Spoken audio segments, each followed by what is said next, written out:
His Excellency the Governor Martin Roper, Honorable Premier Wayne Panton, Honorable Sabrina Turner, Minister for Health and Wellness, esteemed speakers and presenters, members of the Healthcare Conference Organizing Committee, ladies and gentlemen, good evening, and thank you for joining us for the 13th Annual Cayman Islands Healthcare Conference. My name is Ben Mead. I'm the Marketing and Communications Manager at Health City Cayman Islands, but I have the distinguished pleasure of being your Master of Ceremonies this evening and over the next 2 days as well. So thanks to the organizing committee for entrusting this duty to me once again. Now, we do have a packed agenda to get through over the course of this evening and the following 2 days, with a lot of pertinent information around the conference theme, Your Health, Promotion, Prevention, and Positive Intervention. I'd also like to acknowledge the presence of the Deputy Governor, who's with us this evening. A matter of housekeeping, as those of you at the back get seated, those of you with mobile phones, I know we cannot live without them. I'll encourage you to put them on silent or vibrate. We'll have a bin passing around to collect fees if anybody's phone rings. Now that I have your attention with that, I would like to invite His Excellency the Governor Martin Roper to deliver welcome remarks. Governor Roper has been steadfast in his support of the efforts of the government and the medical community as they continue to work hard to keep the country and all of us safe. He has been a strong advocate of healthy living, of a healthy lifestyle, and I hear he runs on the beach every single day. Well, lucky for him, he has a prime spot to get onto the beach, if not every day, almost every day. And we're honored that he's able to join us this evening. Governor Roper.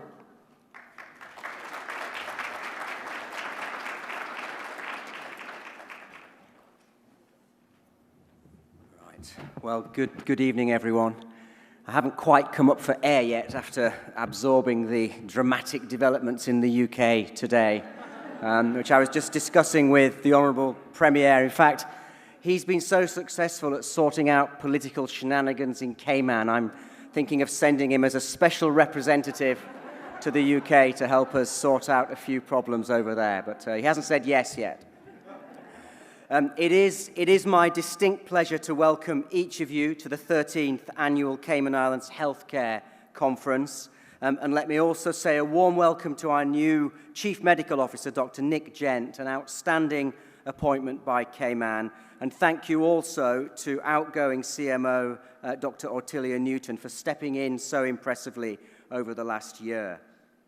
I am so pleased that this important event has finally returned to its original 3-day format with no gathering or mask restrictions in place.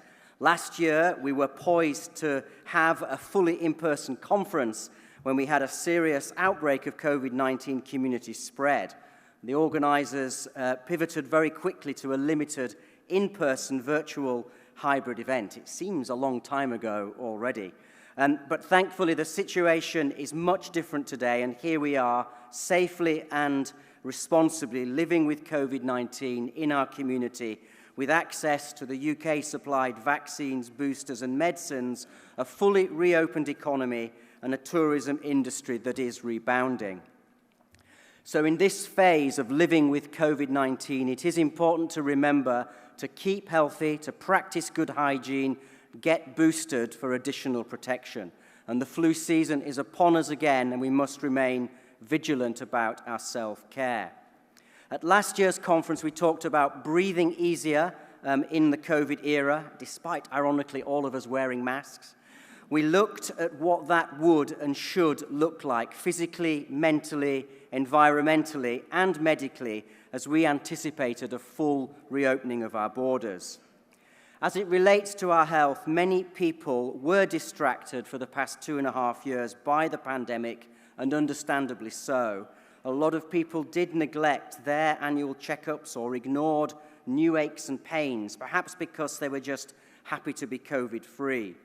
But now, at this year's conference, as our theme suggests, it's time to turn our attention back to our overall health and well-being, to start advocating for ourselves, taking the necessary steps to prevent poor health, asking the right questions, and taking action as soon as we believe something is wrong.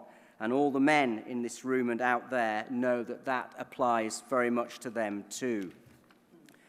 Now, non-communicable diseases, whether it's cancer, diabetes, chronic respiratory diseases, are often referred to as silent killers. And I am pleased that the organising committee has chosen to shine a light on these diseases and conditions at this year's conference and facilitate important discussions we need to have.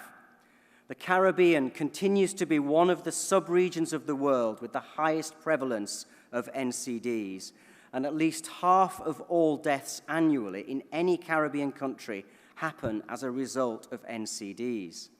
The economic burden of these chronic diseases and the effect on our society cannot be understated. It is devastating, and unfortunately, COVID-19 has only compounded the problem.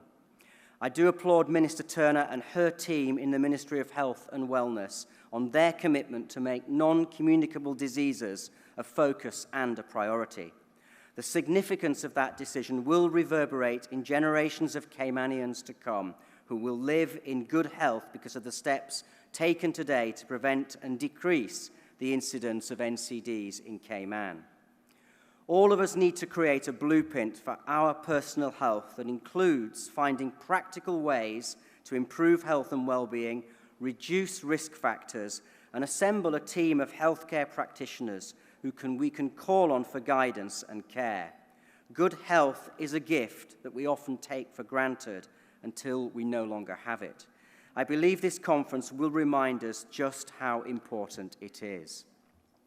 Now, I believe this is my fourth attendance at this excellent conference, and most likely my last, as Lizzie and I will sadly be leaving at the end of March. This may be one of the last times I address the healthcare community as a group. So let me just say what an outstanding group of people all of you are, whether in the public sector or the private sector. You have helped our community come through COVID in great style and fashion, and I continue to argue that Cayman has had one of the best responses anywhere in the world to the pandemic. I was proud to play a part in that myself. Thank you. I was proud to play a part in that myself, not least in ensuring UK-supplied vaccines, boosters, medicines, PCR testing capability, and expertise was available to Cayman. It undoubtedly helped us save many hundreds of precious lives. But all of you played an outstanding part in what I believe was a brilliant Team Cayman effort. And I know that Minister Turner has tremendous focus and vision to take healthcare in Cayman to a new level in the coming years. And she is building a really first-class team of people around her to help deliver that vision. And I do want to wish her every success. So thank you very much, and I hope that you all have a truly wonderful conference. Thank you.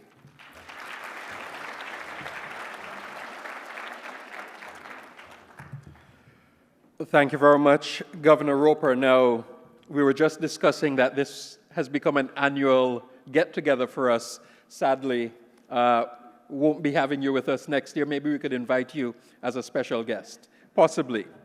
Now, before we move on, I would like to say thank you to our top sponsors: Health City Cayman Islands, Integra Healthcare, Doctors Hospital, the Cayman Islands Health Services Authority, Compass Media, Iron Shore, Cayman Hearing Center, and Kelly Holding Events and Communications.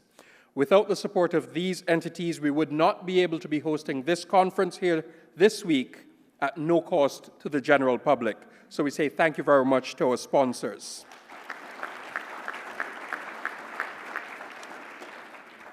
I would now like to invite the Minister for Health and Wellness, the Honorable Sabrina Turner, to deliver opening remarks.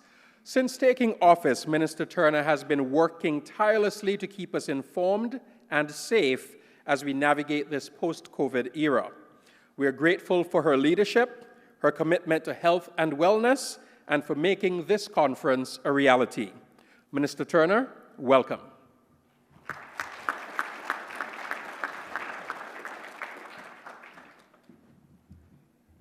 Good evening, everyone, and welcome.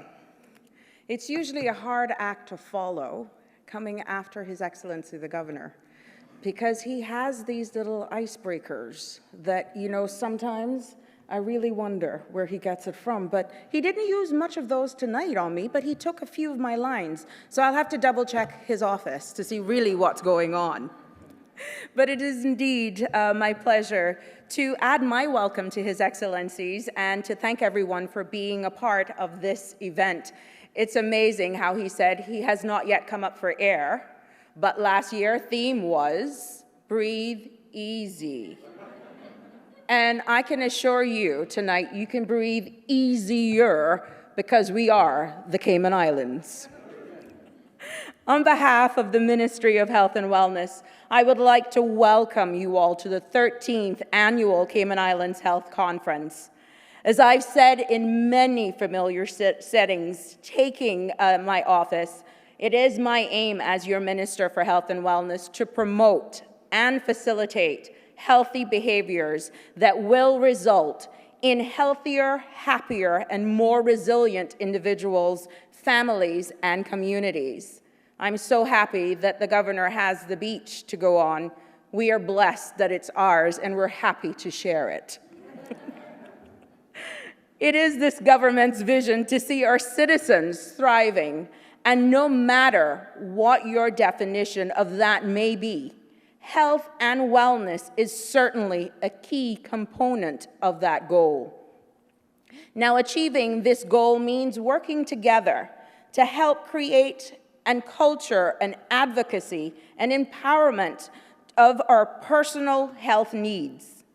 Advocacy begins by asking ourselves and our medical practitioners the important and at times the very difficult health-related questions. One of the biggest fears that we face is self-diagnosing. Fear of how you may be perceived when you don't have sufficient funds in your pocket to go and seek help. How will you be looked at if you go in and don't have medical insurance coverage? We must put a stop to that. Empowerment is our ability to accept and act on the answers we receive and take those positive steps that will lead us to better health. Now, we often speak about empowerment and the need for each of us to be willing and be able to advocate for our personal health. But rarely are we given the necessary tools to take the necessary action. I am happy to say this evening that this year's conference, Your Health, Promotion, Prevention, Positive Intervention, is just a step to bridge that gap. As we transition to living safely and responsibly with COVID-19, in acknowledging that 2022, we are no longer in the same position that we were 2 years ago. It is time for us to turn our attention to the health threats that we have dismissed or just outright ignored. According to the Center for Disease Control and Prevention and the World Health Organization, non-communicable diseases such as heart disease, cancer, chronic respiratory disease, and diabetes are the leading cause of death worldwide and represents an emerging global health threat.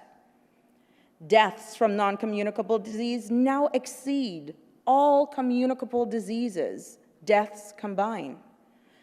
Non-communicable diseases kill 41 million people each year.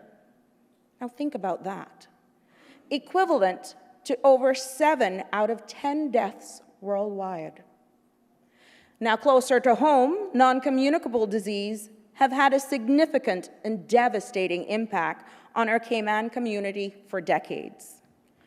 Far too many of us have had firsthand experiences with or supported loved ones who have battled cancer, heart disease, and stroke, all of which can result in long-term health consequences and often create a need for long-term treatment and care.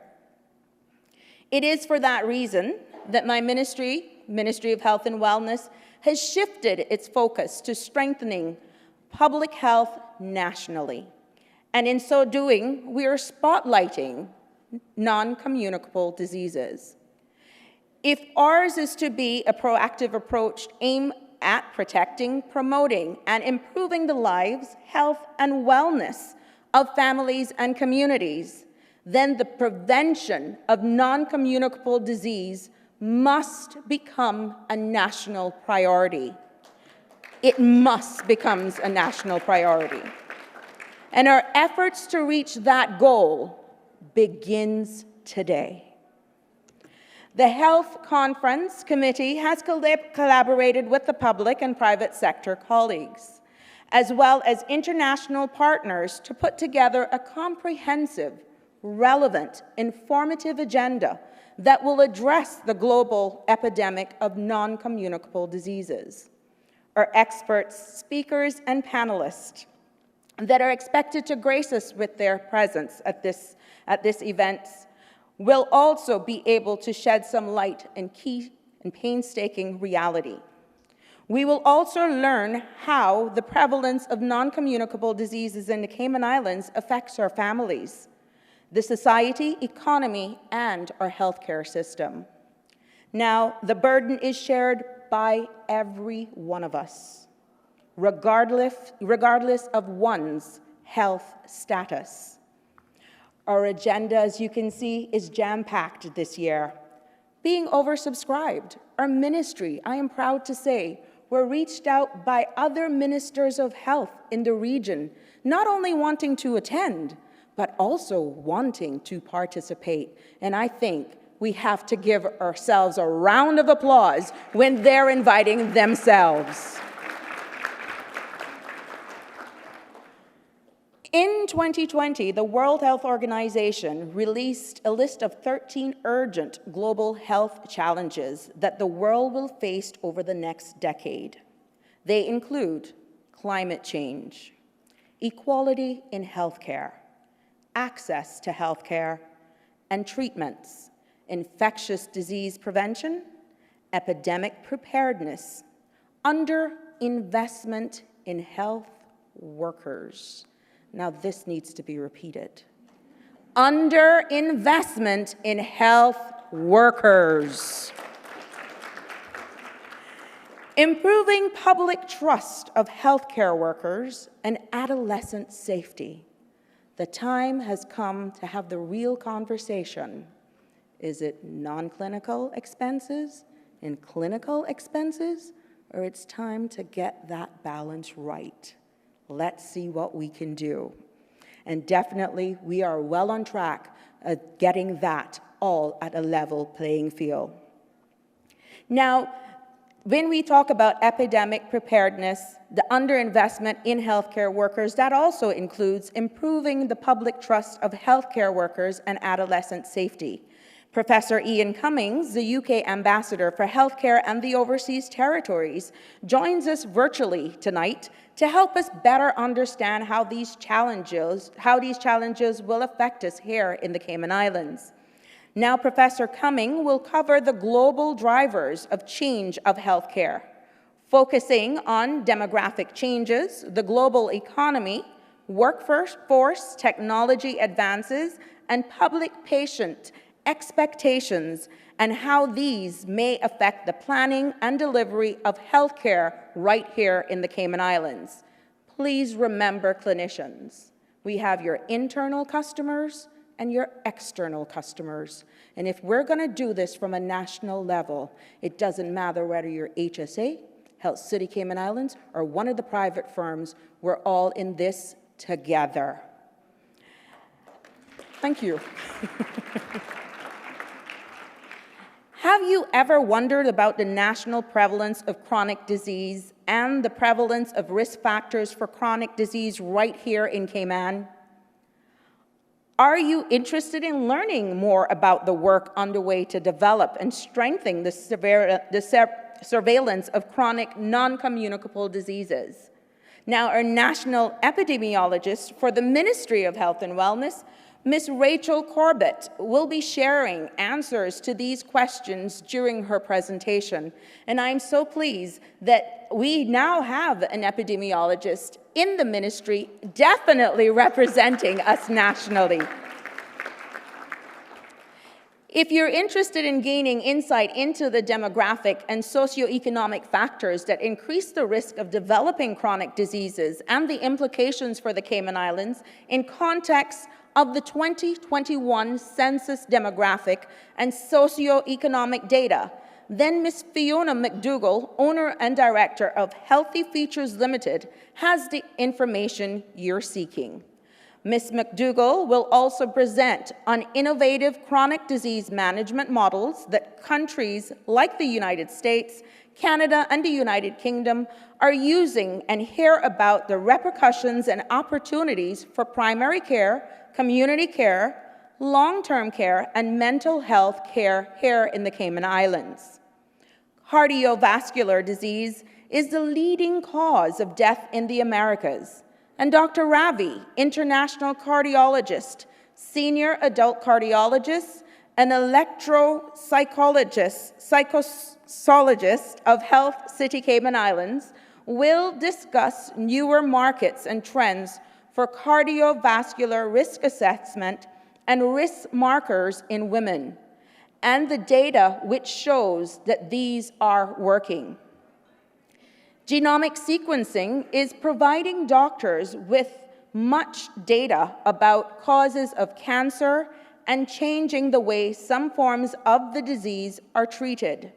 Now, Dr. Lundy Richards, consultant, medical hematologist, oncologist, and Mr. Jonathan Smelly, principal biologist, both from the Cayman Islands Health Services Authority, will also speak on the topic of genomic sequencing for cancer diagnosis and therapy.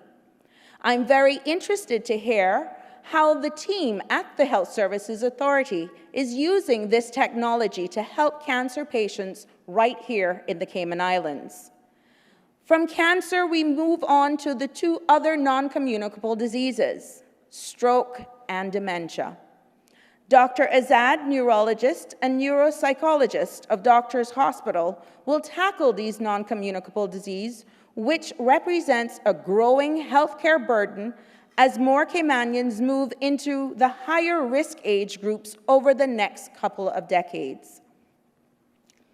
How are we measuring in strokes and dementia here in the Cayman Islands? What steps are we taking to prevent these diseases? Now, Dr. Isaac will provide some insights to these questions.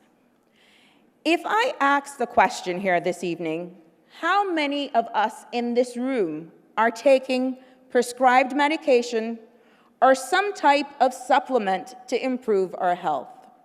I know the men don't believe in multivitamins, yet they wake up many times, I'm not saying this to the Premier, and say that they're tired.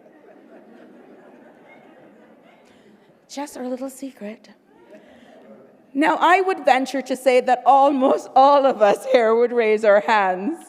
Now, pills are perhaps the easiest way to handle an illness, but are they making us healthier or sicker? Don't bail out. How many of us? Well, I'm pleased to say that Dr. Lynn Harris, Chief Lymphoma Services at the Miami Cancer Institute at Baptist Health South Florida, will tackle the topic of optimizing our health without medications, but instead through lifestyle modifications. This is such a worthwhile subject to explore, and I'm quite sure our governor has no problem loaning us his portion of the beach. Remember, there is a high water mark.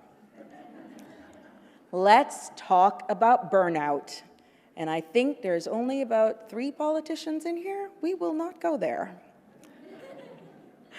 I think we would all agree that the COVID-19 pandemic introduced new stressors to every part of our lives, from the workplace and classroom to the family unit and definitely finances.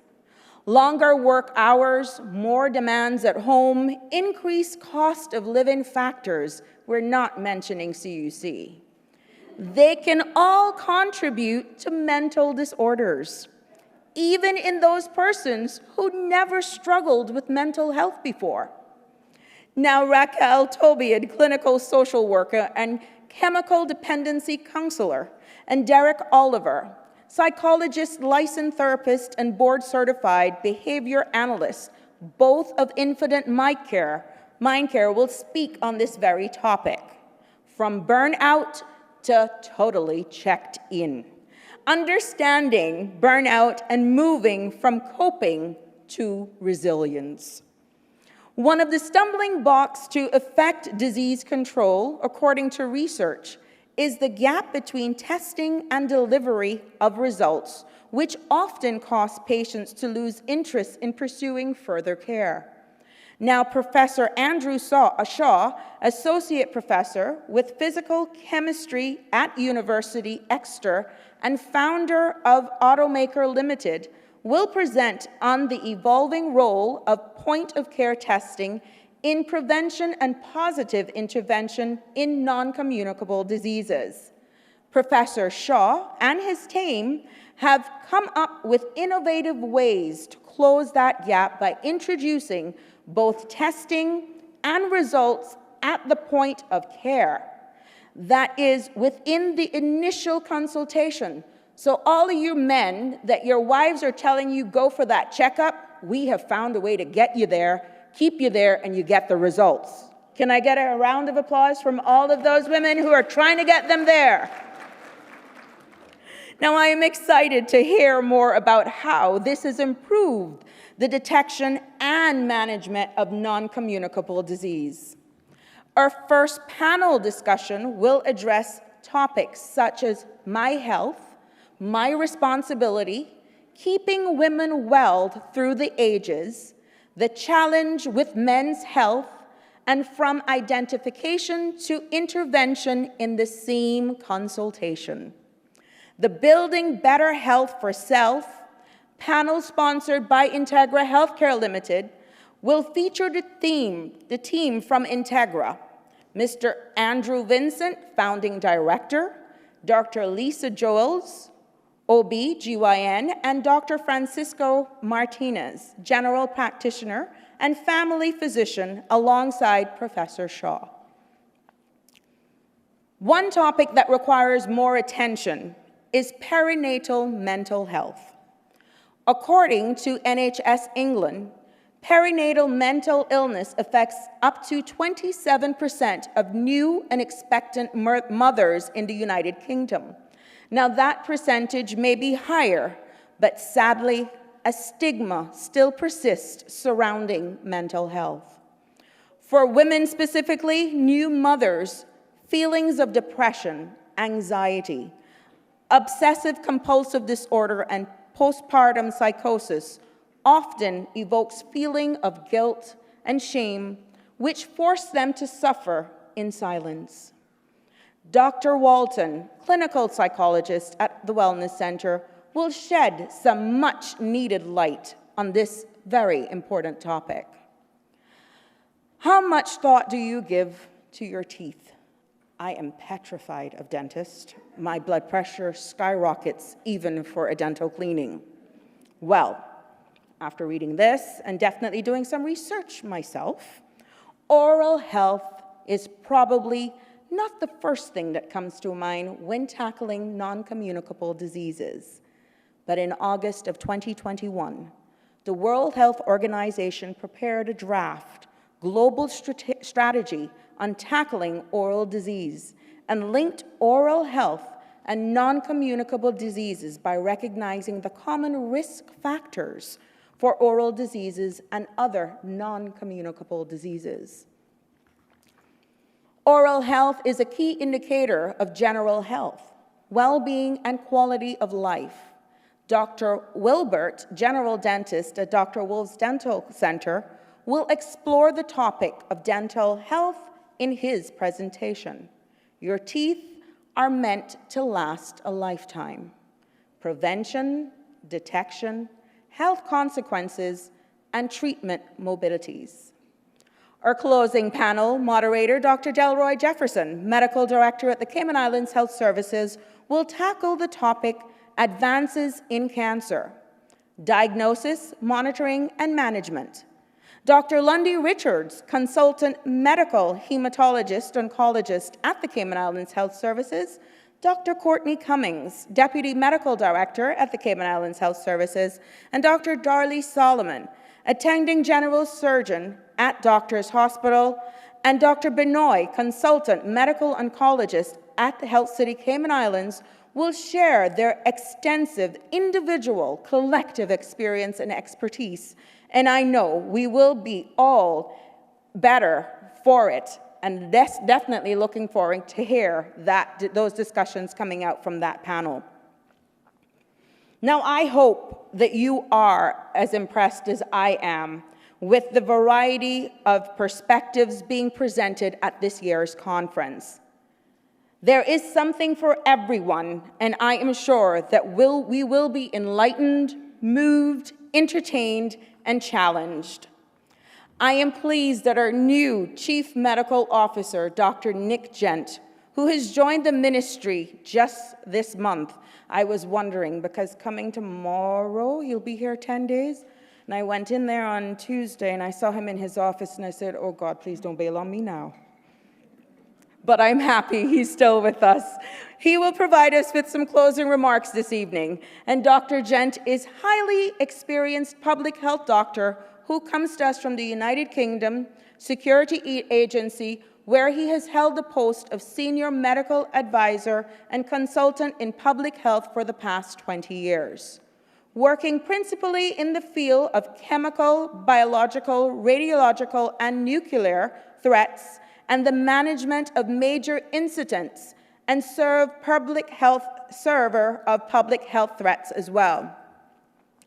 We are lucky to have him on our team as we navigate the post-COVID-19 era. I also would like to take this opportunity to thank our sponsors for helping us make this year's conference a reality. Dr. Benoit, Clinical Director and Senior Cardiothoracic and Vascular Surgeon, will bring remarks on behalf of the Health City Cayman Islands, the conference main sponsor. Health City is a longtime supporter of this event, and over the years has provided dynamic speakers who always bring a wealth of knowledge and experience to the discourse that takes place at this conference. We know that budgets continue to be stretched to their limits, so we appreciate the support that all of our local and international sponsors have given us to improve this event. Thank you. To our esteemed speakers and panelists, both local and those joining us from overseas, thank you for being here and to share your research, knowledge, and experience with us throughout the next couple of days. Your input is invaluable, and we look forward to hearing from each of you. The politician in me, and I can tell you, honestly, finally, to you, the attendees here this evening, thank you for making this investment in your health and committing to enhance your lives and the lives of the loved ones by seeking out valuable information that will help each of you succeed. Ladies and gentlemen, at your service, thank you for your time, attention. Enjoy the conference, and God bless. Now, one of the medical professionals who I hold in the highest of esteem, and I'm not just saying this because he is my boss, is Dr. Benoit Chattoor-Pambil, the Clinical Director, Senior Cardiothoracic and Vascular Surgeon at Health City Cayman Islands. He has a few words to share with you. Let's welcome Dr. Benoit.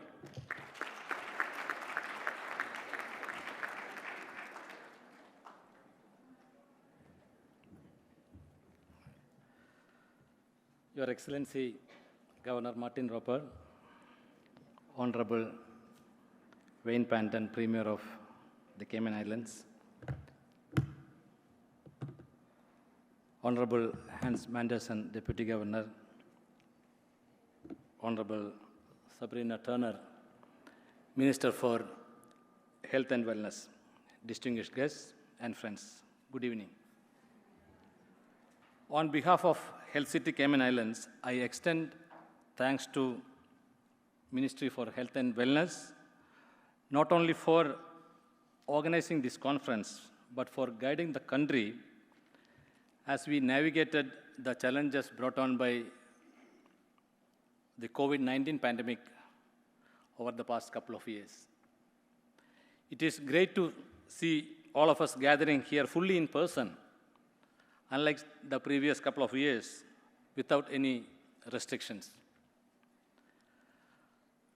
At Health City, we are proud to have played a critical role in the country's response to the pandemic and helping us through with effects far less than what we all anticipated. We worked closely with the government then, and we look forward to continuing to build on that partnership of providing world-class healthcare to the people of the Cayman Islands in the months and years to come. When I learned about the theme of this year's conference, I realized it really or perfectly aligned with the vision of Health City Cayman Islands. The theme, Your Health, Promotion, Prevention, and Positive Intervention, is very important and timely. Much of what we are doing at Health City is focused on prevention. We want to change the perception of waiting until you are sick to come to the hospital. When it comes to prevention, I have a different belief and suggestion that may be different from the current practice and belief of what we are all practicing. We go to a doctor or a hospital when we are sick. I have a different belief on this. Actually, you should go to a doctor or a hospital when you are healthy. You should go to a hospital or a doctor when you are healthy to avoid going to the hospital as sick. I'll explain. I know I have seen some eyebrows are raising. See, more than 60% of the mortality across the globe is due to cardiovascular and cancer-related deaths. And we have now robust screening tests that will tell us what is your risk for a cardiovascular event. That means what is your chance of getting a heart attack or a stroke. And there are organ-specific screening tests for detecting early cancers. And now we know nearly 70% of the cancers are curable if we can detect at an early stage. So that's what I say, don't wait to be sick to go to the hospital or a doctor. Go to the hospital or a doctor when you are healthy. Our executive health initiatives encourage people to have regular checks to not only give them the peace of mind, but to diagnose any potential issues as early as possible. We have been working with community groups to provide entirely free cancer screenings. Over the past 8.5 years, Health City has saved hundreds of Caymanians that otherwise would have been lost their lives without timely emergency interventions like surgeries or procedures, and the quality and expertise of the medical resources and equipment made available. We continue to invest in our medical infrastructure to allow us to enhance and expand the services that we provide to the community. Earlier this year, the first robotic surgery in Cayman's history took place at Health City. Construction is progressing well on Health City Camana Bay, with our radiotherapy center scheduled to be opened during the first quarter of 2023, that is next year, with the completion of the full hospital by end of next year. This medical campus will include a comprehensive advanced cancer care center offering radiation therapy, medical and surgical oncology, hemato-oncology with bone marrow transplantation, and the most advanced treatment for cancer care, that is CAR T-cell therapy. Our continued investment demonstrates our commitment to the country and the people of the Cayman Islands, as well as our confidence in the local economy. These investments also provide our skilled professionals with advanced tools to deliver positive medical and surgical interventions while ensuring that all major healthcare gaps are covered to safeguard the ongoing health and safety of Cayman's people. When Health City opened our doors back in 2014, we were mainly known for our cardiac and orthopedic specialties. But since then, we have expanded to provide a variety of specialties, and among them being oncology. So it is fitting that we have two of our leading specialists from these fields among the presenters at this year's conference. Tomorrow morning, my colleague, Dr. Ravi Kishore, an interventional cardiologist and electrophysiologist, will present on the topic, the holy grail of cardiovascular risk mitigation. On Saturday afternoon, Dr. Vinita Binoy will join a panel to discuss advances in cancer diagnosis, monitoring, and management. So I am looking forward to hearing from the other distinguished presenters as we assess the various healthcare challenges and explore the ways of prevention and positive interventions in the treatment of non-communicable diseases. Because as the old saying goes, prevention is better than a cure. I know we all will benefit from the information shared and discussed over the next day and a half. And I challenge all of us to come away from the conference with a true spirit of partnership as we make the necessary positive interventions to benefit the people of these islands. Thank you.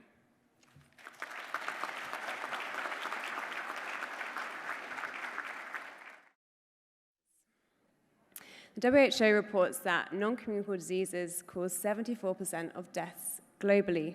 And whilst a lot of these are coming from middle and low-income countries, it is a very serious global problem and problem here as well in Cayman.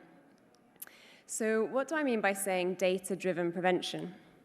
Well, we're looking to reduce the burden of non-communicable diseases in our population, to reduce premature deaths, but also to improve people's quality of life, to enable fuller participation in the workforce, and to allow more active years with loved ones. And individuals will often have multiple risk factors for non-communicable diseases. So the first thing is really important for us to understand is the prevalence of these risk factors, to then know how we can reduce the risk factors to then also reduce the burden of the non-communicable diseases. And what we do this in our field of collating and monitoring data is called surveillance. And at its core, it's simply about information for action. So here, we're looking to understand the prevalence of non-communicable disease and the prevalence of the risk factors for those non-communicable diseases. And to do that, we need to have timely, accurate, and representative data of the population. We can then use this information to inform our interventions to make sure they're reaching the people that are most at risk. And it also enables us to monitor and evaluate how effective those interventions are. So what is the current situation for non-communicable diseases in the Cayman Islands? Well, we have a variety of different data sources that all fit together and provide some different pieces to the puzzle, albeit maybe not a complete picture at this stage. And so I'm going to talk through each of those and what we know and what that information tells us. So first of all, the STEP survey. This is a survey designed by the World Health Organization, and it looks to estimate the prevalence of risk factors for non-communicable diseases and estimate the prevalence of some non-communicable diseases in the population by doing a questionnaire and asking people to answer questions about their behavior, but also taking some measurements and gathering those objective measures too. It was done in the Cayman Islands in 2012, so just over 10 years ago. And here's some of the information that it revealed at the time. 15% of the population were smokers, 70% were overweight or obese, and 37% were obese. 26% had raised blood pressure, and those individuals were on medication. 15% had raised blood pressure but were not receiving medication at the time, and that's a clear point where we can have public health action to ensure that people who have conditions are receiving the right care and treatment that they need. 54% of the population were not engaging in vigorous exercise, and when I was talking about earlier with multiple risk factors occurring in individuals, among a younger age group of those 25 to 44-year-olds, 39% had 3 or more risk factors, and among an older population of 45 to 64 years, 49% had more than 3 risk factors. Now, this is a very helpful source of data. It takes a random sample from the population, which means these findings can then be representative of the whole population. And as I mentioned, it has both the self-reported behavioral aspects, but also the objective measures that we can put alongside that.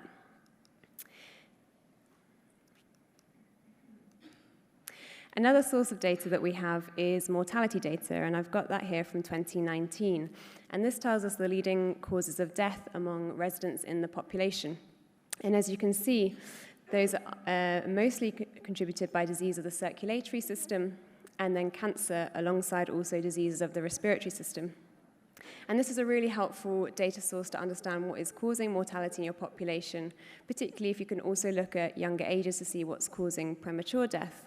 But what it doesn't tell us is about any other comorbidities that those individuals have. So we don't have the full picture of morbidity in the population by looking at this. We can just see what is the overall cause of death. The Cayman Islands census that was recently conducted is a very important source of demographic data and enables us in public health to be able to produce rates of disease. So it provides us the denominator of the number of people in the population overall, but also among different subgroups, different age groups, so that we can say what the rate of disease is among those age groups. There was also a question included in the recent survey about medically diagnosed illness relating to disability. And this gives some insights about what individuals self-reported that was often causing them difficulty to engage in daily activities. For example, diabetes, arthritis, and cataracts. But as this question is particularly relating to disability and of how the question was applied, this is not something that we can use to say this is the prevalence of those conditions in the population.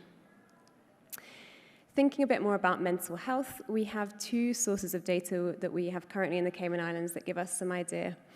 The first is the Mental Health Commission annual report, and this looks at the number of individuals who have been admitted to the hospital unit with a primary diagnosis of suffering from a serious mental illness. And this was around 60 individuals in 2020, which was quite similar to the year before. But this is obviously individuals who have quite serious mental illness, and we don't currently have any estimates for the population as a whole for more common mental illnesses, for example, anxiety or depression, and that's a gap that would be great to fill. We do, however, have a report from the National Drug Council. They've done a survey among students looking at drug use, and in their previous survey in 2020, they included a question about mental health. And this revealed that of students, 32% reported seeing a doctor, a nurse, or a counselor in the past year about their mental health, and 13% had gone to see one of these individuals between 2 and 5 times in the last year. When asked about how they described their mental or emotional health on the day, 18% said that it was excellent, but 11% described it to be poor.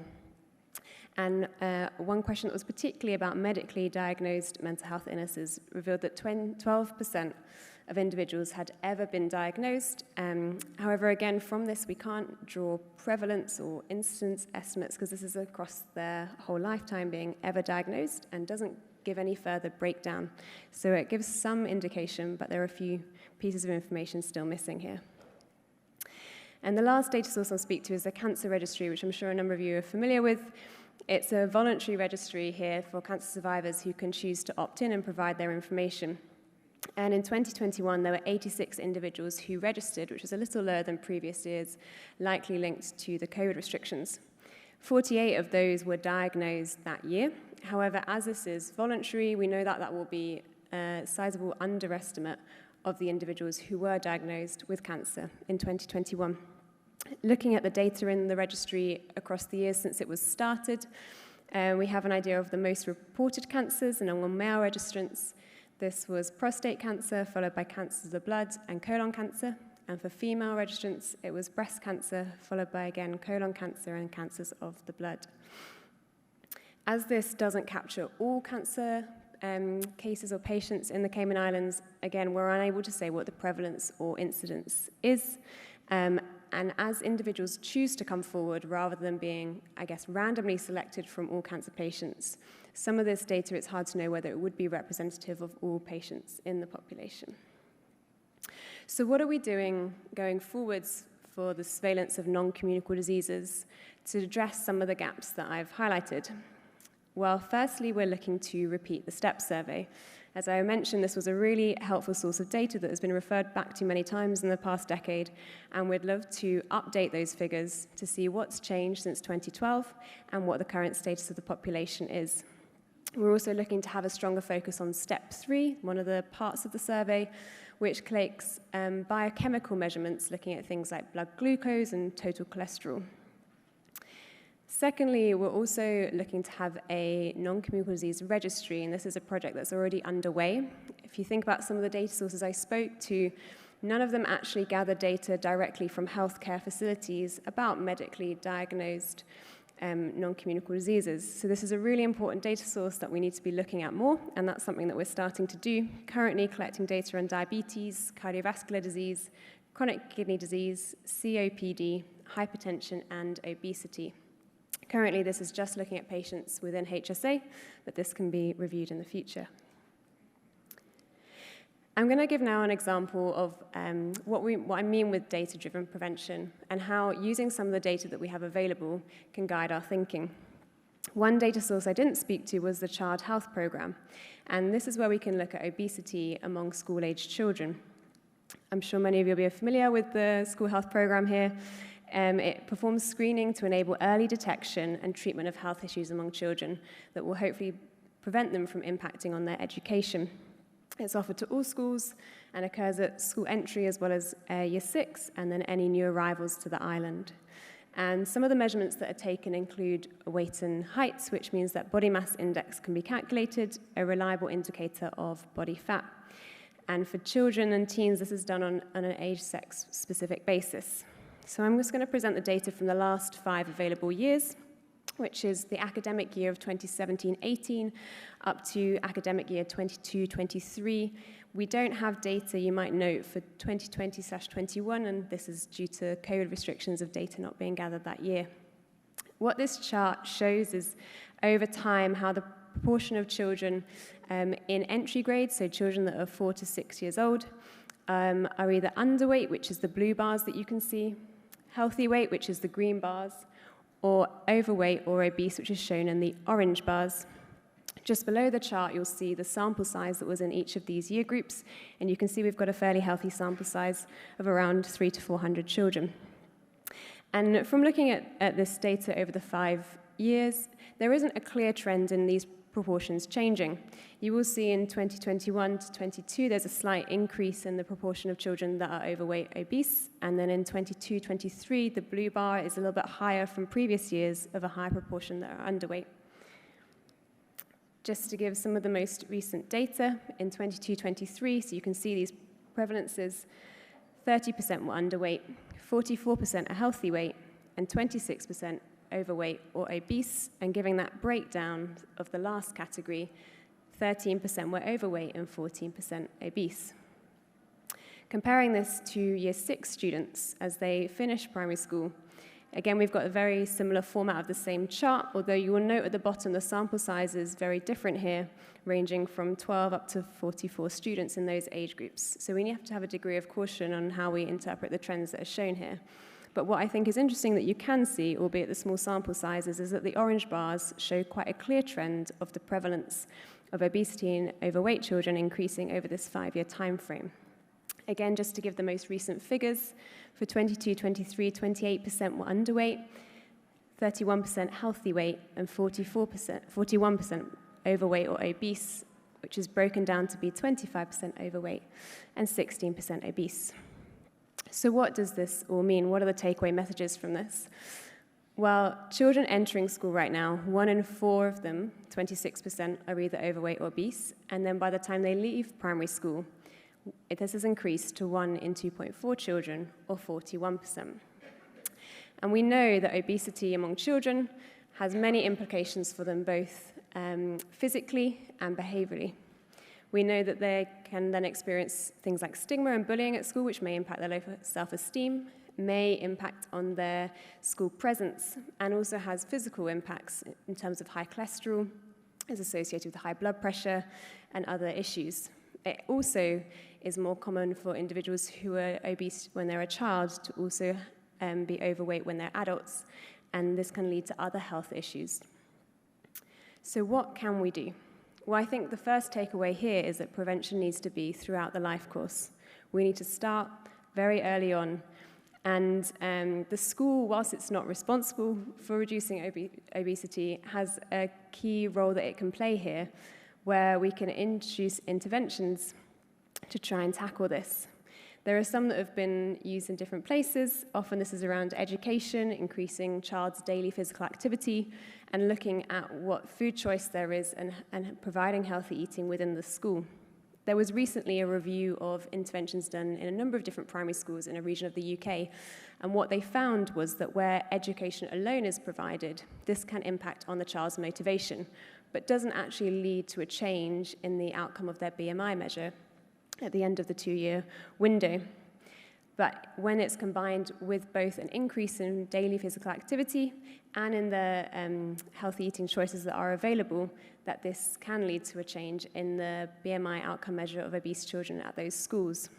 The other interesting thing was that there wasn't always a change seen in the dietary choices by the children from these interventions. And I think what they took away from that was that the school is just one place where there are influences on these children, and actually they're backing up what the child is learning in the community and at home. And what that leads us to is we need to have system-wide approaches that go across organizations, across communities, across families, and across individuals. And looking at other countries, there have been interventions or approaches put in place across the food industry to look at how we can label food better to show what is the content of that food and give people more information when they're making choices about what they eat. There have been reductions in sugar content in food and regulations put around that.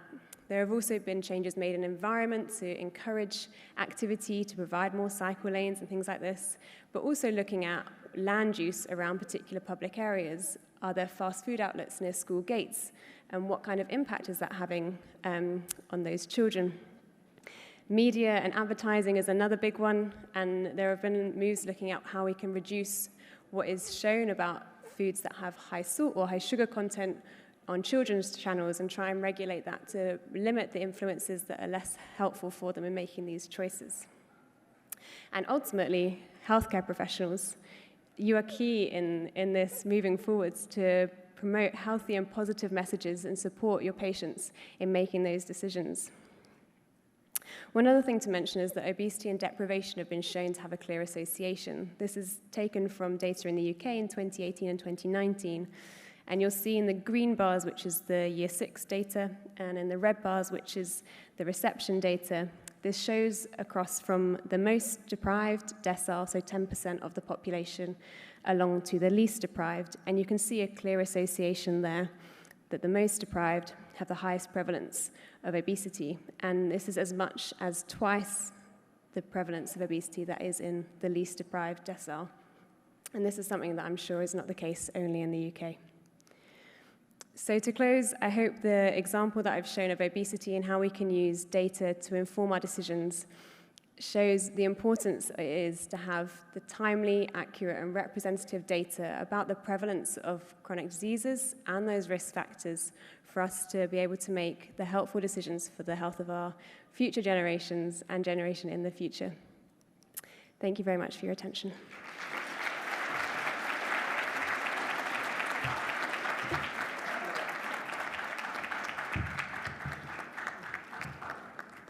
Thank you very much, Rachel. Certainly some information there that's giving us all reason to pause and consider what you have mentioned. Now, I will just repeat, those of you who need to go into the hall for any reason, we do ask that you be mindful that there are presentations being made and to keep your conversation levels to a minimum.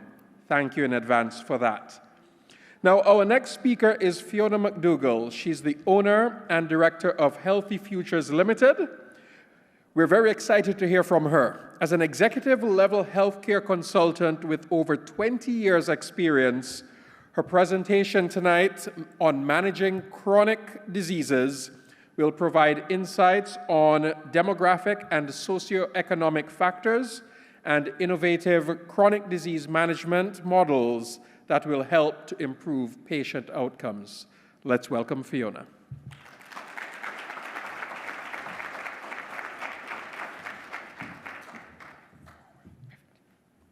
Excellent, thank you, and good evening. It's lovely to see so many of you here this evening and such a great turnout for this event. I'm very pleased to share the stage with colleagues, and thank you, Ms. Corbett, that was a wonderful presentation, Professor Ian Cumming. So we've got a lot to look forward to with this conference. So I won't dwell on my early slides too much because our Minister of Health and Wellness has already provided some details on chronic disease management. So I'll provide a little bit of detail in terms of background there. And then what I'd like to do is actually move into the context here in the Cayman Islands. What does this mean for us, specifically looking at our census data and also looking at our CPI data as well, the Consumer Price Index. And then I'll move into some models on chronic disease management, healthcare system models, and then we can talk about some opportunities that brings, things we can build on here in the Cayman Islands. So, real quickly, as I said, I won't go into too much details. The World Health Organization data has been presented. We know there is a significant prevalence of chronic diseases globally, and they really fall into those 4 big buckets of cardiovascular diseases, cancers, chronic respiratory diseases, and diabetes. Importantly, many of the chronic diseases can be prevented through awareness and reduction of risk factors.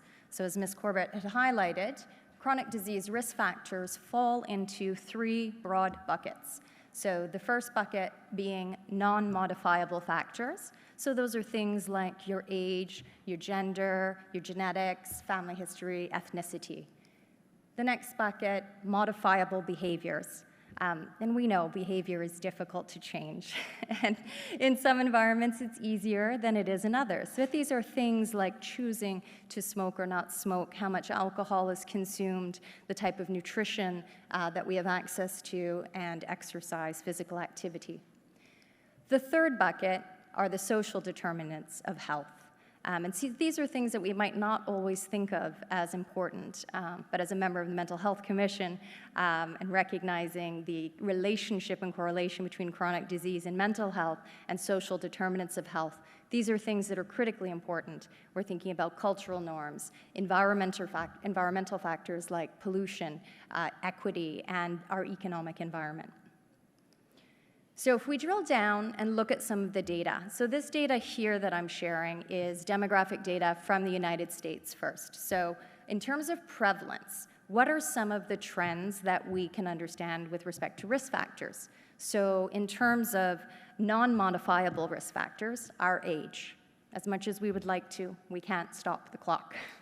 So we do know that with increased age, as we see in the first chart, so the first chart is showing in the teal bars those aged 55 to 64, and then in the gray bars, the second cohort, which is the age 65 plus. And we can see the prevalence of chronic diseases, 1 or more chronic conditions, 2+ plus chronic conditions, 3 plus. And as we age, we see the prevalence increases. And that is something that happens globally.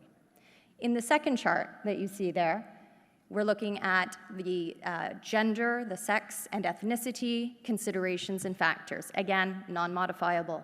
And so what we do see, some things that stand out, in the teal bars, we're looking at 1 chronic condition, the gray bars, 2 or more chronic conditions. So when we look between male and female, we see that for multiple chronic conditions, the prevalence is higher in females. When we look at our ethnicity, we see that non-Hispanic whites also have a higher prevalence in terms of multiple chronic conditions and much lower in Asian and Hispanic populations. If we move to the other bucket of modifiable behavioral risk factors, so smoking in and of itself, consuming alcohol, exercise, nutrition, those don't directly correlate to disease. What they do is they contribute to 4 key metabolic factors. And this is really important to understand because it's the metabolic factors that actually increase the risk of chronic disease. And what's critically important is we think about the top metabolic changes that can happen: elevated blood pressure, being overweight or obese, hyperglycemia, that's your high blood glucose levels, or your hyperlipidemia, which is high levels of fat in the blood. So the number 1 leading metabolic change factor that is attributed to death in chronic disease is, in fact, elevated blood pressure. And this is critical. As our governor said in his opening remarks, the silent killer. We don't necessarily know. High blood pressure is something that needs to be monitored from a clinical standpoint. It doesn't necessarily present to our own sort of sensation. So that's important to understand. And then, as a member of the Mental Health Commission, I would be remiss if I did not mention the importance of that correlation, as I mentioned earlier, with respect to chronic diseases and mental health disorders. So we know social, economic, and environmental factors all contribute to a person's health. And when we think about a person's health, it's physical health and it's mental health. It's the whole person, right? It is a person-centered approach to care that we need to think about. And so we know that people with chronic diseases actually have higher rates of mental health disorders, and at the same time, people with mental health disorders have greater risks of developing chronic diseases. So there is a relationship there, and it is a cyclical relationship that reinforces. So that's important to understand. So let's take a look at our Cayman context. So we are blessed to have recently received the report in July of this year from our census data. So we'll jump into our census data, and we'll also look at our consumer price index because the world has changed dramatically over the past few years from an economic standpoint. So what's interesting from our census with respect to the Cayman population age demographics? So the first chart looks at the percentage of growth by age group. Now remember, the last census was 2010. And then we did the most recent census in 2021. So this is an 11-year time period. So what do we see?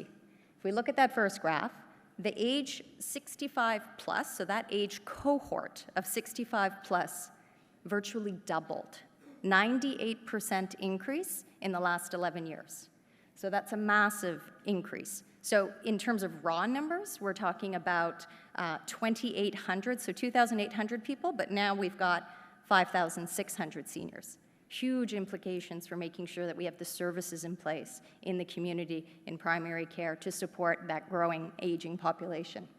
The next largest area of growth in the last 11 years in the age 50 to 64. So the next cohort, a much larger cohort. Now we're talking about what used to be 8,000 people in that age bracket to now 14,000 people. So they are going to continue to age, and they are a very big wave. And if we look at the other graph to the side, this is the Cayman population pyramid. This is not a normalized distribution the way I've displayed this, because what we're looking at here in the gray is the percentage of non-Caymanian persons in each of these age cohorts, and in the teal are Caymanian populations. So why is that important from our census data? I'm assuming our Caymanians love living here and intend to retire here. So they're not leaving the island. Where we see a lot of the residents who are perhaps here on work permits who don't necessarily intend to retire here in the gray, they tend to be in the younger population, 30 to 49. That's the working force age. But the vast majority of our older population are our Caymanians who are going to stay. So that's material when we think about making sure we've got the services in place, whether it's transportation or housing, healthcare, community support, so people can age gracefully in their homes, surrounded by their family. So what else did we see in the census? This is actually some good information, some exciting information, when we look at education and employment. And why is this important? It's important because it bodes well for health education and health literacy. So what we see in the first graph, which is the highest educational attainment, our data from 2010 is in the teal, and then we can see that in the gray data, 2021, we've got an increase in the percentage of the adult population who have achieved a higher level of education. So the Cayman Islands is becoming a higher educated population. So that's really good for health literacy. Healthcare providers, beware. Professor Ian Cumming has warned you that your patients are going to come in well-informed, they're going to have done their research, and they'll have a lot of questions. But that's good, because that means they're interested in taking care of their health, and we'll learn a bit later that self-care when it comes to chronic disease management is critically important. In the second chart, we're also seeing, over time, the last 11 years, an increase in the percent of the population that's earning in the highest two brackets of income, so greater than 57,000. So we've seen a 9%, right? So what went from 20% in 2010 in the teal of individuals, adults earning 57,000 or higher, is now a 9% increase to 29%. That's good, but I caution, because this is not adjusted for inflation, which brings me to my next slide. So if we have a look at the rising cost of living. So we do know that inflation has been rising across the globe. Since the onset of the pandemic, supply chain challenges, workforce challenges, we have seen massive increases in inflation, and it's not stopped yet. It hasn't fully corrected. The implications for health are not insignificant. So I'm giving you a couple of examples here. First chart from our CPI data. So this is the most recent data. This is looking at the annual change from 2021 to 2022, and this is taken from the report in the month of July.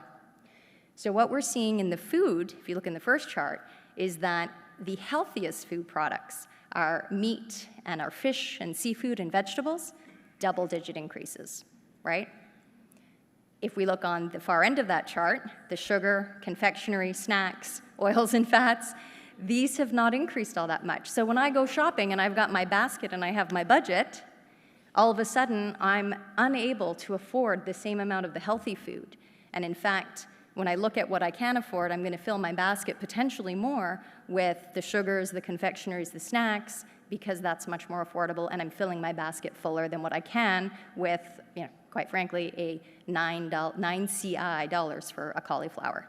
That's what it was on the weekend when I went to go shopping. So, that's serious in terms of thinking about nutrition here in the Cayman Islands, but also in the Caribbean as a whole, and I'll talk about that in a little next slide a bit deeper. But the other factor to consider too is when we think about modifiable risks, as we've talked about, so what nutrition, what food we choose, it's not always our choice if we can't afford the healthy choose the healthy food. It's the same with our physical activity.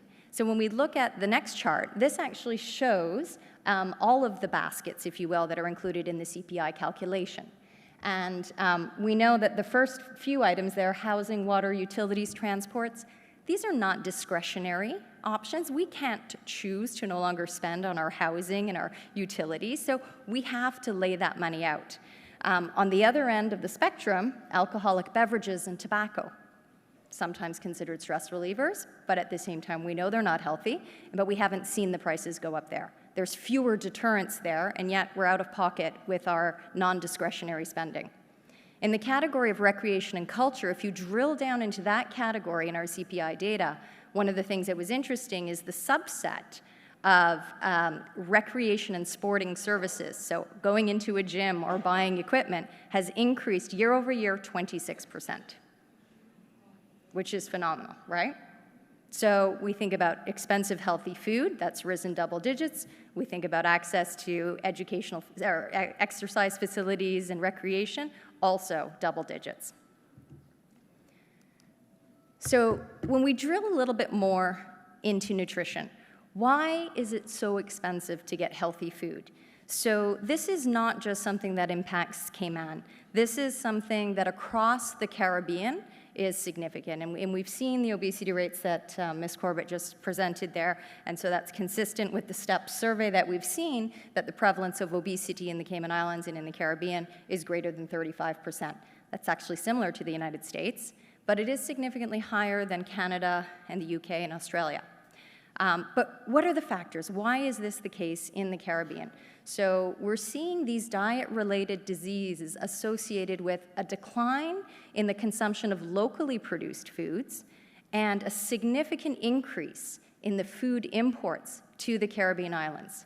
So over a 20-year period, so the data here is looking at a period from 1990 to 2011, we saw a 20% increase. So from less than 45% to over 67% of the food that came to the Caribbean islands was imported. And on this ship that I've shown here, the vast majority of that food that gets imported is processed food. Processed food, and then followed by dairy, meat, wheat, and corn. These are calorie-dense, ultra-processed, and in many cases, nutritionally poor imports of food. And as we saw in our CPI data, cheaper in the grocery stores. So this is problematic. So it's difficult to say, well, let's just modify behavior and what you choose to eat when you're limited with your funds, when we're dealing with the economics that we are in the past few years. And then similarly, as I mentioned, the cost that's risen to access recreational facilities, and fitness facilities and equipment. There are other considerations with respect to physical activity. Again, we'd like to choose to do physical activity as much as possible, but in the Cayman Islands, it's not the same as the rest of North America. We are dealing with very hot temperatures throughout most of the day. That's a challenge. We know that to go to an indoor facility is very expensive. It's got air conditioning, but it's very expensive. We lack sort of the terrain and the seasonality. We don't have mountains that we can run up, and we don't have shade everywhere.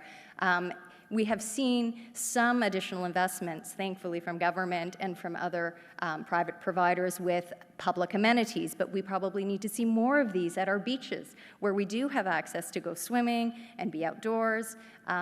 Road safety is a critical one if we think about biking. So we're seeing along West Bay Road, we're seeing the bike paths added, which is wonderful, and seeing that expanded across the island would help for people to uptake the cycling, because you can cycle to work in the morning when it's a bit cooler, at the end of the day when it's a bit cooler, but road safety is a valid concern. In addition, because the cost of living closer to Georgetown or closer to Cayman Bay is very expensive, people are choosing to live further out, or may just not necessarily by choice, but choose to have to live further out because of how much their dollar can spread. So that means they're spending a lot more time in traffic, right? So that rush hour. So then your window in the morning when it's cooler, in the evening when it's cooler, picking up the kids, getting everyone out. If you want to go walk the beach at night, it's very difficult to do that after you've spent an hour in traffic just to get home, make dinner, and get everything organized. And then lastly, as we said, the equipment to do sports like golf. We do have lots of golf courses on island, but it is very expensive to actually get out there, get the equipment, get all the kids, pay the dues to get onto the course. So these are all factors that are challenging as much as we want to be physically active. So let's move forward now. There are lots of health system and social system considerations and opportunities that we can look at to address this. So I'll talk next about some of the health system models. Broadly speaking, so Professor Ian Cumming has spoke quite a bit about the cost of care.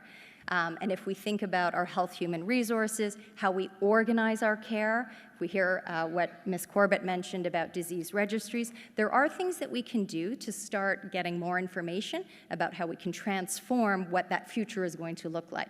So I'll delve a little bit more into some of our chronic disease management models. So, context. The healthcare system has changed dramatically sort of post-World War II, when everything was sort of focused on acute care. So when we think about healthcare system, what are we moving from? We are moving from reactive, acute, to where we need to go with respect to our population growth and chronic disease, which is to planned and population-based care. So that's just an overall, overarching context to understand. And then over the past few decades, there have been a lot of research, a lot of studies done with respect to healthcare system models. Value-based care, I'll get into a little more detail on, and talk a little bit about the Institute for Healthcare Improvement, the IHI's triple, quadruple, and quintuple aim, touching on a lot of the topics related to the quality of care as well as the cost of care. And then, diving a little further, I'll talk about 3 chronic disease management models, and importantly, what are some of the factors that need to be in place for those models to be successful? Because we do see positive patient outcomes when we apply these models, and there's a lot of research behind that. So, quickly jumping into healthcare system models. So I'm going to present 2. So the first one, as I mentioned, is the value-based care model.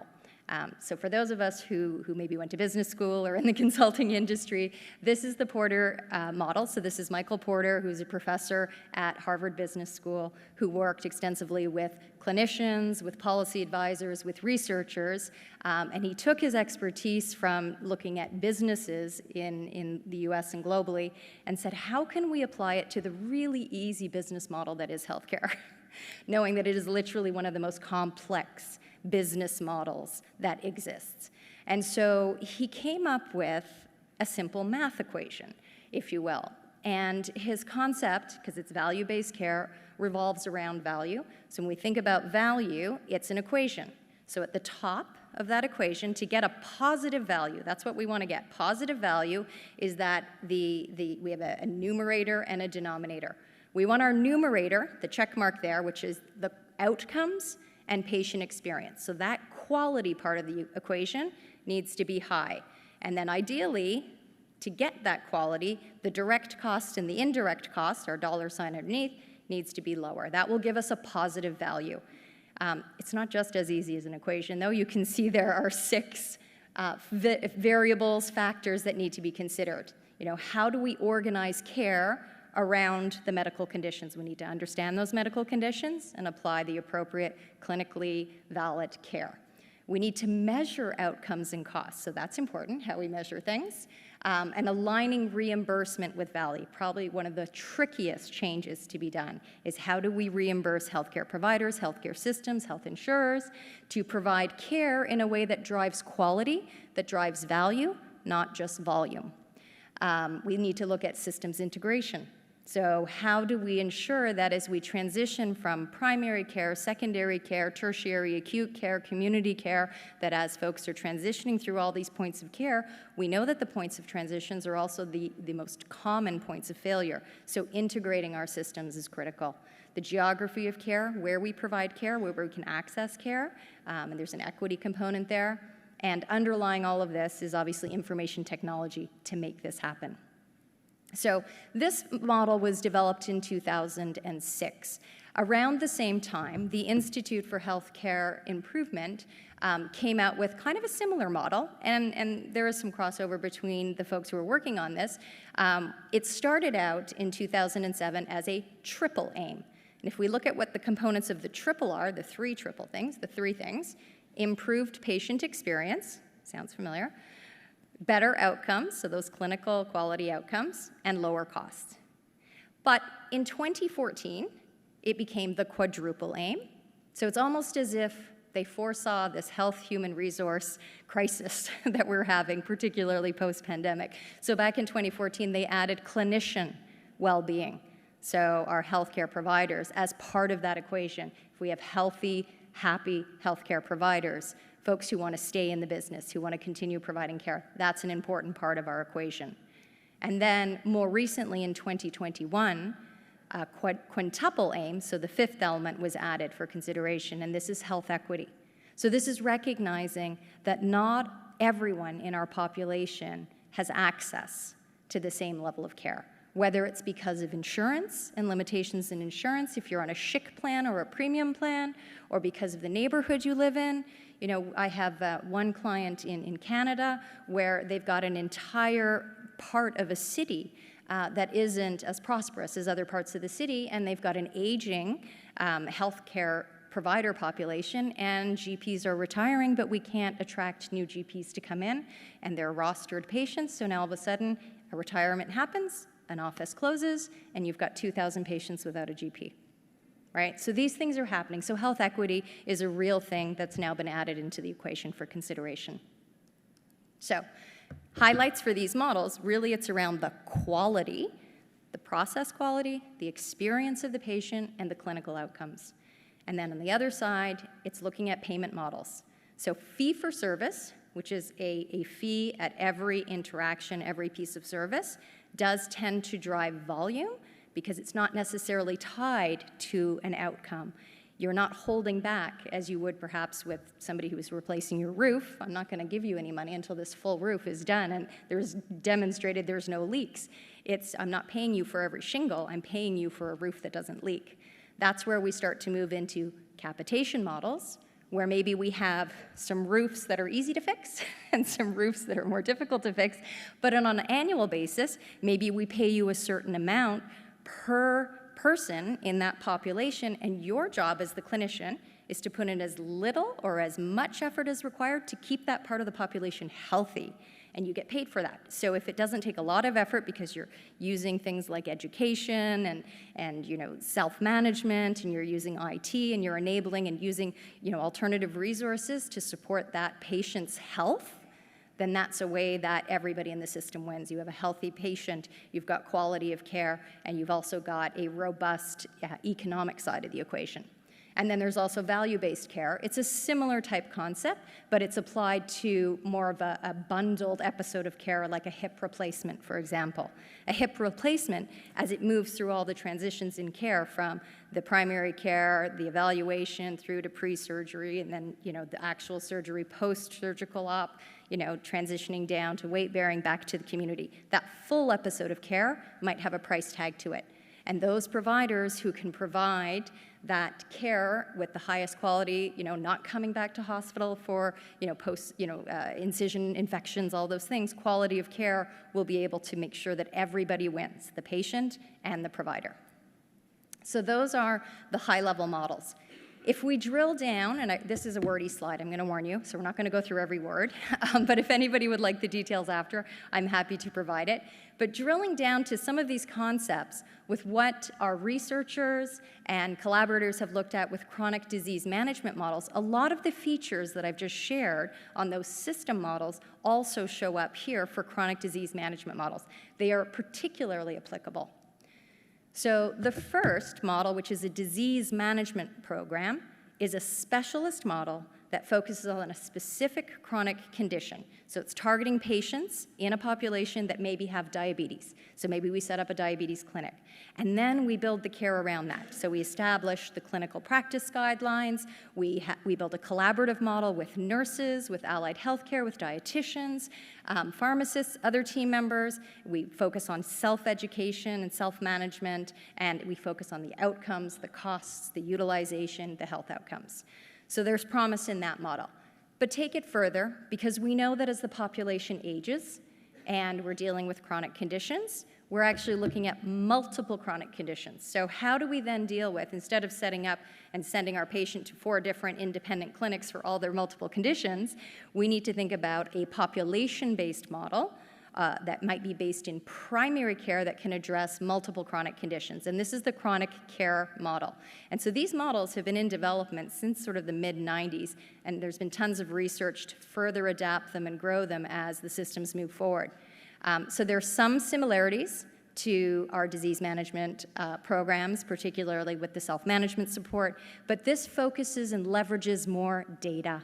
Data, decision support, clinical support systems, so that we're proactive, we're focused on prevention, we're looking at risk factors, we're reorganizing our healthcare organizations, and importantly, we're tapping into community resources. Again, as our population ages, they want to age within their communities, with their neighbors, with their family. So those community resources, things like Meals on Wheels, community centers, educations become really important.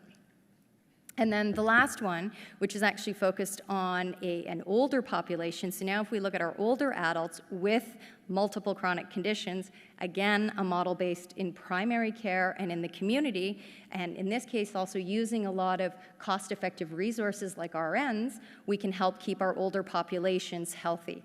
So the principles here, similar to a few of the other ones that we just saw, disease management, self-management, but add to that case management, transitional care, thinking about, because we know our older populations are going to utilize more resources transitioning between care, and then importantly, caregiver support. The underappreciated informal caregivers, those sons, those daughters, those neighbors who help to care for our aging population. They are underappreciated, and as our health human resource crisis grows, as our health human resources, many of whom are boomers, are retiring and leaving, it is leaving gaps, and we need to support our aging population. So this is high level, 3 models, happy to discuss in further detail, anyone who's interested. But the next slide really just kind of focuses where do we need to go in the future, leveraging some of the features of these models. And not all of these features are easy. So it's important to say that our foundation in terms of chronic care models are really solid. There's a lot of studies, there are a lot of focus in these areas in terms of how can we inform future implementations. Because theory and research is not enough. We need to think about how we can practically adapt these models to work within our local systems. And our local systems have been established and entrenched, our governance models, our funding models. These are things that are not easy to change. So this list that I will show you is kind of pulled together what's common across our health system models and our various different disease management and chronic disease management models. So from 1 to 10 here, the ones at the top of the list are a little easier to implement in virtually any healthcare system. Right? So these are things we absolutely should be doing in the Cayman Islands. And we are already doing, to be clear. This is not a huge gap, right? Evidence-based clinical practice guidelines. They're available everywhere. That's what our health human resources are trained on. We're in very good hands there. Patient self-management, also something that if we're not doing it extensively is relatively easy to incorporate into our practices. Collaborative practice models, so working together across our community of caregivers, primary care, working with community, working with acute care, and then thinking about how we deliver that care as a system.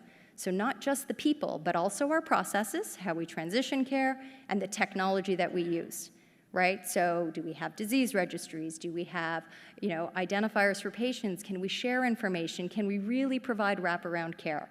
So it starts to get a little more challenging from an operational implementation perspective, if your system is fractured. We know most systems have elements of being fractured. There is no perfect healthcare system in the world, right? If you read the Commonwealth report recently out of healthcare systems, we know that nothing is perfect. Each system has its strengths and its weaknesses. But things like decision support, a little more challenging. We need registries to do that, to be able to get our data together. Clinical information systems, they don't all talk to each other. That's a challenge. So now we've got pockets of data over here on a patient and siloed pockets over here on the same patient. It's not brought together. Caregiver education and support, it's identifying those caregivers and making sure they have access to care and enabling those care transitions. That requires the information to do so. And then the last two, probably the most challenging, healthcare system organization. So the overall governance of the system, the overall funding of the system. So moving, as we saw in the health system models from Porter and IHI, and I'll highlight one from Kaiser Permanente in a second, but moving from everything being fee for service to thinking about how can we move to value-based care that's about driving quality and outcomes, or bundled care, those types of systems. And lastly, the monitoring of quality outcomes. So in the absence of data, in the absence of agreed upon quality measures, in the absence of decision support systems and clinical systems that work together, how can we actually monitor the quality outcome measures? And so that speaks to our quintuple aim across all of those elements. So if you're interested in further reading about where this is going in the future, one model that I didn't get into a lot of detail in, but it's an interesting case study, and this is the Kaiser Permanente. So they are a US-based nonprofit healthcare plan. I believe there's about 9 or 12 million members in the US who are part of this plan. So they were one of the earliest adopters of the chronic care model and the guided care model. So there's a lot of papers that they've published with respect to quality of care, care outcomes, and the cost of care. And so what they've realized is they study their population of patients, and they have the benefit of, they're not a fee-for-service model, they are a closed system, if you will, so they have benefit of this population that they've been monitoring for decades as they age. And they realize that 5% of their population is in fact consuming 50% of their healthcare spend. So they said, all right, let's dive in and look more at this 5% of the population. So what did they see?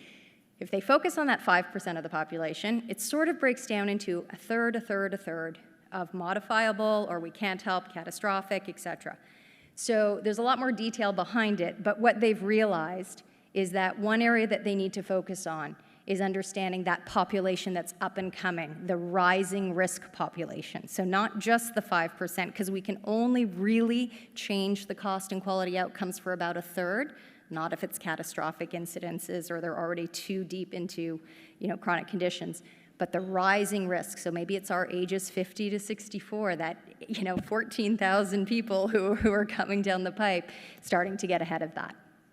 So lastly, this is my last couple of slides here, last slide actually, is if we think about building on some of this evidence here for opportunities in the Cayman Islands. So first of all, what can we do from a health system perspective? We can look at our health human resources. Are we utilizing the right health human resources? Do we have sufficient resources like nurses and educators in the system, medical assistants? Do we have programs that are wrapping care? The K-Health program out of HSA is a great example of a program that's focused in primary care, collaborative care with the community. So that's important, but we need to leverage technology, need to get the data, patient registries that were mentioned earlier, very excited to hear chronic disease registry coming soon, so that's exciting. So we've listed that there. And then thinking about our Cayman Islands seniors. Do we have a strategy for our seniors, right? What does that involve? Making sure that our seniors can live independently, at home, in their community, making sure that they have the financial, the housing, the health and physical security support. So those are critical factors. If we think about other areas in terms of policies and investments, we've already got some examples where for some of the things that our population needs that we're getting expensive through inflation, there is an impact of duty cuts that can make things perhaps more affordable. Right? The Cayman Islands is growing in wealth, but the real issue is actually the distribution of that wealth. So if getting fresh fruits and vegetables is X percentage of somebody who's making $100,000, $200,000 a year, it's a significant percentage of somebody's income who's well below that $50,000 a year line. So that income distribution, maybe there's ways in which we could make the healthier foods, which have risen in terms of cost from our CPI data, more affordable, to help people make those healthy choices, encourage them to make healthy choices. We've got some great news with the legislation that's now been passed on lowering the alcohol limit for driving. So not only will that, yes, well done. Not only does that increase road safety, if we think about folks on their bikes in the early mornings or in the evenings, but there may be a wonderful spin-off benefit of lowering alcohol consumption altogether. We'll see that hopefully in our STEPS survey in the future. And so other areas that we can look at, as I mentioned earlier, we are talking about the whole person. So when we think about person-centered care, where do those people hang out? The workplaces and the schools. So there's lots of opportunity in these environments where we can encourage healthy behaviors and healthy habits as well. Things like the 4-day work week, some of the fringe benefits that we're learning from this experiment in the UK and in other jurisdictions is people are finding more time to exercise. They're finding more time to do stress reduction and spend with their family. They're not in traffic all the time, hybrid models. So there are benefits to that. So there's that, and then there's our children, as Ms. Corbett has highlighted. So in the circle of care, in the schools, the opportunities for education, the opportunities to ensure they're getting physical education. You know, here in the Cayman Islands, we're having our government who's provided free school lunches in the schools for our public school system. So that's a way to increase the nutritional value of food that's going to our population of children. So these are all really wonderful things that we can build on. So looking at, you know, the evidence from the models elsewhere in other jurisdictions, we know we have some limitations being, you know, an island state, but there are opportunities from a health system, policy, and the environments in which we live and work that we can actually help the entire person and serve it as a patient, not just patient-centered, but person-centered care going forward. So, thank you.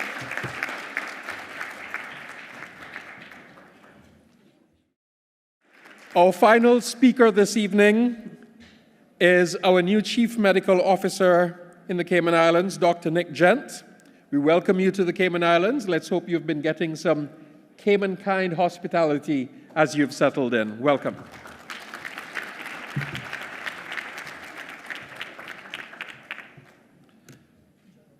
Premier, Deputy Premier, Minister and colleagues, yes, I've been extremely well welcomed to the islands, and thank you very much.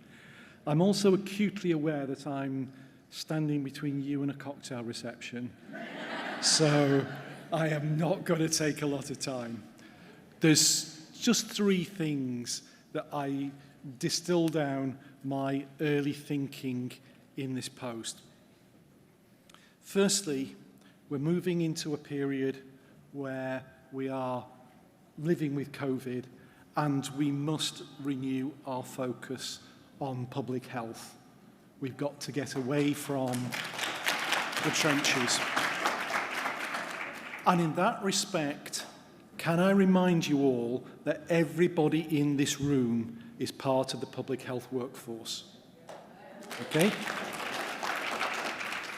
Yes, there are the sort of core things that public health people get excited about, like immunisation, surveillance, communicable and non-communicable disease, monitoring the state of the population, but also those much more difficult things such as lifestyle and access to the right qualities of healthcare at the right time. And we need to make sure that we supplement and support the old approaches with grasping new and novel opportunities as they arise. But let me return to this point about us all being part of the public health workforce. The really difficult challenges around the non-communicable disease need commitment week in, week out, year in, year out, and are difficult. Just take 2 of the top issues, coronary heart disease and diabetes. I'm not going to lecture you about the origins. We all know the principal risk factors, and we all know what we have to do to change those risk factors for the population. They are not easy. They're unpopular. They're hard to deliver effectively. And they're things that get opposed by commercial interests as well. And if we allow ourselves to be split apart, we do not act as one on these things, we will lose these things. We will lose the opportunities. Finally, there's the 3rd thing I want to touch on, because I just want to leave some key points in your mind and not overwhelm you with lots of detail. I know that this has already been mentioned by Ian Cumming, and I know it's close to the heart of my minister. And that is the training and development opportunities for Caymanians. And in the healthcare system, they are really, really important. Whenever I'm going to be sitting down to a meeting with people about opportunities, new developments, or whatever, don't be surprised if one of the questions I ask is, how does this enable a pathway to qualification, experience, and accreditation so we can get more and more Caymanians joining our professional healthcare workforce? That's not just giving opportunity and aspiration, especially to young people. I would suggest it is absolutely critical to us securing the future of our health and public healthcare services in these islands. Thank you.